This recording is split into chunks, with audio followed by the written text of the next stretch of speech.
नमो नमः सद्गुरुभ्यः सद्गुरुभ्यो नमो नमः।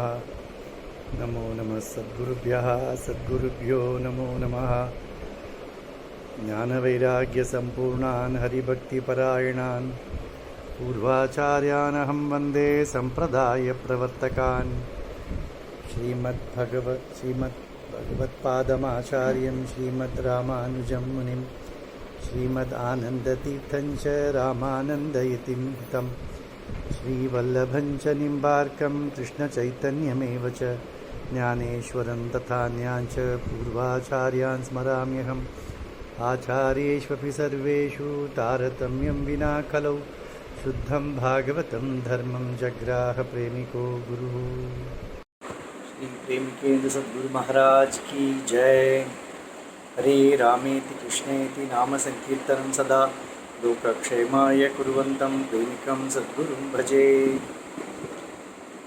श्री वैष्णव संहिता तीसरे भाग का 10वां अध्याय। यहाँ पर कनकदास नामक वैष्णव के चरित्र को श्री अण्णा कहते हैं। श्री सद्गुरुवाच न जाति भेदः कृष्णस्य सर्वलोकैकसाक्षिणः तथापि ब्राह्मणा व्यर्थं मुह्यन्ति प्राज्ञमानिनः। भगवान के सामने, भगवान के लिए तो हर एक जीव समान ही है, वह जाति भेद नहीं देखता, परंतु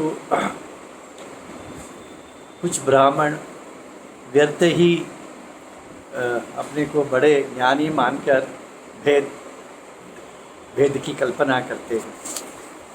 सेव्यते सफलो वृक्षो नीचवीतिसितो द्विजैः न सेव्यते निष्फलस्तु विप्रवीतिसितोऽपि सः। कितना सुंदर उदाहरण देते हैं श्री अण्णा। यहाँ पर कहते हैं कि हरिजन बस्ती में भी यदि एक फल का वृक्ष हो तो उसमें फल लगे हुए हो तो पक्षी वहाँ जाकर उस फल का भक्षण करते हैं, परंतु ब्राह्मण बस्ती में एक वृक्ष है, उसमें फल लगे नहीं है तो वहाँ पर पक्षी नहीं आते हैं। तो इसी एवं ही सफलम नृणाम कृष्ण भक्तैव जन्मतु नीचोपि सेव्यते सद्भिर हरिभक्ति परो यथा। इसलिए हरिभक्ति ही एक व्यक्ति की नीचता या श्रेष्ठता का निरूपण करने में सहायक बनता है, न कि उसके जन्म। तो इसलिए जो साधु है, साधु संत है, वे यदि नीच जन्म में भी अवतरित हुए हो तो भी उनका आदर करना चाहिए। उच्च नीच विवादेन किं फलं हि परस्परम उत्तमो विष्णु भक्तस्तु विपरीतः तथा अधमः। तो श्री अण्णा यहाँ पर कहते हैं यह उच्च या नीच, इसका कैसे निरूपण किया जा सकता है। तो विष्णु भक्ति जिसमें है वह श्रेष्ठ है, जिसमें विष्णु भक्ति नहीं है वह नीच है, किसी भी जन्म में कुल में जन्म लिया हो।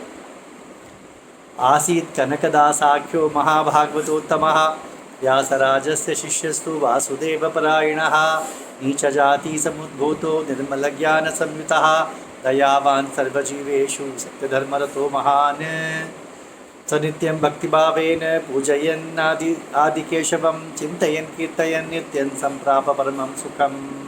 धनिकोऽपि महात्मायम् औदार्यगुणसंवितः दरिद्रेभ्यो धनं सर्वं दत्त्वा दीनो भवत् स्वयं। पूर्वाणो मनसा पूजां कृष्णस्य परमात्मनः वने गोरक्षणं कुर्वन् सञ्चचार महामनाः। कनकदास नामक परम वैष्णव थे। वे नीच जाति में उनका जन्म हुआ था, परंतु निर्मल ज्ञान से युक्त थे, दयावान थे, सर्व जीवों पर करुणा करने वाले थे और भक्ति भाव से भगवान की पूजा करते थे। आदिकेश भगवान का ही पूजा करते थे और आनंद से नाम संकीर्तन करते हुए गान और नृत्य करते थे। वे परम धनिक थे, परंतु उन्होंने उदारता के कारण सभी धन को गरीबों में बांट दिया और वे जंगल में संचार करने लगे, हरि कीर्तन करते हुए, वन में गोरक्षण करते हुए संचार कर रहे थे। आरुह्य शिबिकां तत्र गच्छन्तं पंडितैः सह तदर्श हरिदासोऽयं व्यासराजं यदृच्छया महात्मा व्यासराजस्तु मनसा पूजयन् हरिं पप्रच्छ पंडितास्तत्र वेद वेदांत पारगा। तो जब गोचरण करते हुए उन्होंने देखा कि शिबिका में महात्मा व्यासराज जी आ रहे हैं और बड़े बड़े वेद पारंगत पंडित उनके साथ शिष्य आए हुए हैं, आ रहे हैं। तो उसमें तब उसने यह भी देखा कि व्यासराज अपने मानस पूजा कर रहे थे और उसके पश्चात अपने आंखें खोली और अपने शिष्यों से पूछा। व्यासराज उवाच अस्मिन् जनपदे विप्राल विलोक्य तुलसीवनं वासुदेवं भक्तिपूर्व मनसा पूजयाम्यहं निर्माय महती मालां पवित्रे तुलसीदलैः इष्टदेवस्य कृष्णस्य मनसा धारयाम्यहं किंतु माला निर्मलापि कृष्णस्यांसे न सज्जति यूयं शास्त्रविदो विप्राः तत्र जल्पत कारणम्। उन्होंने कहा कि यहाँ पर तुलसी वन को मैंने देखा तो मन प्रसन्न हुआ और मैं आंखें मूंद कर मानसिक पूजा करने लगा और मन से ही मैंने तुलसी दलों की एक सुंदर माला बनाई और मेरे इष्टदेव उडुपी कृष्ण को मैंने वो पहनाई, परंतु वो कंधे दोनों कंधे में समान रूप से तो तुलसी माला नहीं बैठती है। तो इसका कारण क्या है? आप सब वेद पारंगत है, आप शास्त्रविद है, तो शास्त्रों में इसके संबंध में क्या कहा है जरा आप बताइए। पंडिता ऊचुः कर्तुम ही मानसी पूजा ध्यान शक्ति ही साधनम समाधानम चेतसस्तु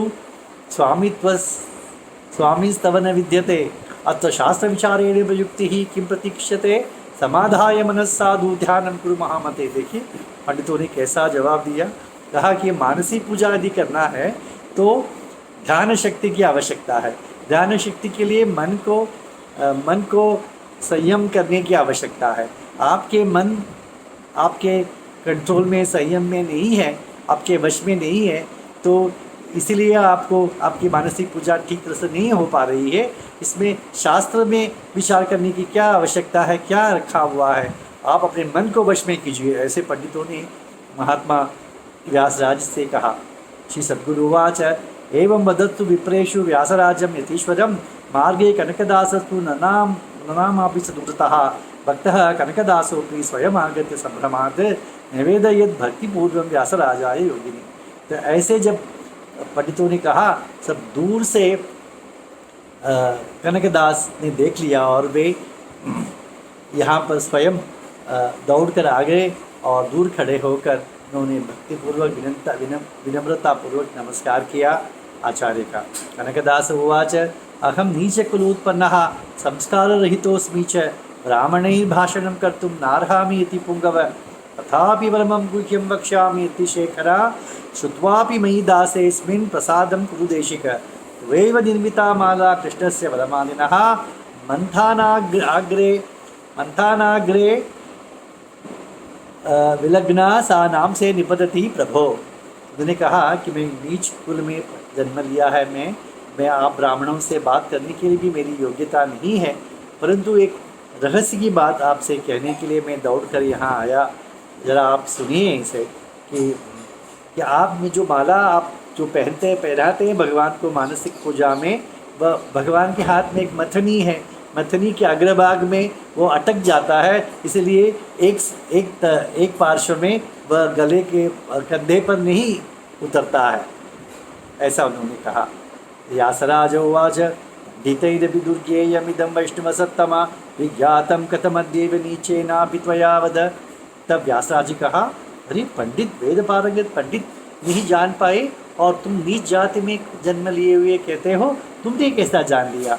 कनकदास उवाच अहमद्यैव कृष्णस्य परमं योगमासितः कृत्वैव मानसी पूजां जाने गुह्यमिदं प्रभो त्वया समर्पिता माला मन्थानाग्रावलम्बितां विलोक्य सहसा तुभ्यं वक्तुं कामयागतः साधूनां हृदयं त्वेकं तत्र भेदो न विद्यते आवयो हृदये व्यक्तं कृष्ण एको विराजते। उन्होंने कहा कि मैंने सुना आपका प्रश्न और फिर मैंने योग मानसिक पूजा मैंने किया, तो मुझे मानस पूजा में यह पता लगा कि आपके माला जो मथनी के अग्रभाग में अटक जाती थी, इसलिए गले पर नहीं बैठती थी। तो क्योंकि भगवान तो एक ही है, आपके हृदय में और मेरे हृदय में भगवान तो एक ही है, और साधुओं का हृदय भी एक ही होता है, ऐसा कनकदास ने कहा। व्यासराज उवाच नूनं तुम योग सिद्धोसी जन्मना चासी वैष्णवः हरिदास वरिष्ठस्य पावनं ही कुलं तव तस्मात् क्षिप्रमुपागच्छ नासी त्वं नीच संभवः ये त्वां निंदति गर्वेण ते सर्वे नीच योनयः। हमने कहा आप योग सिद्ध हो, आप जन्म से वैष्णव हो, आपका कुल आपके कारण पवित्र हो गया है, तो इसीलिए शीघ्र मेरे पास आइए। आप नीच कुल में जन्मे हुए नहीं हैं।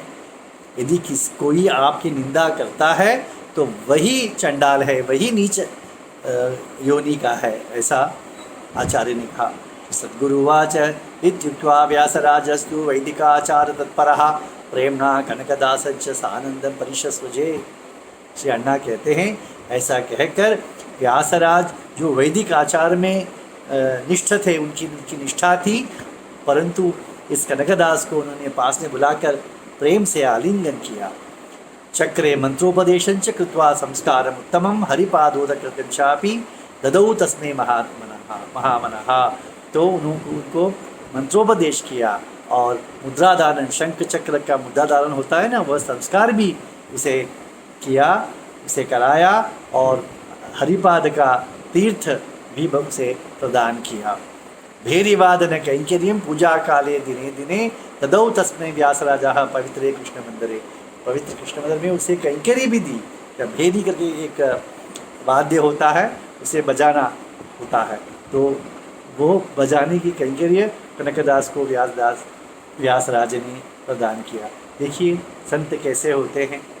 श्री प्रेमिकेंद्र सद्गुरु महाराज की जय।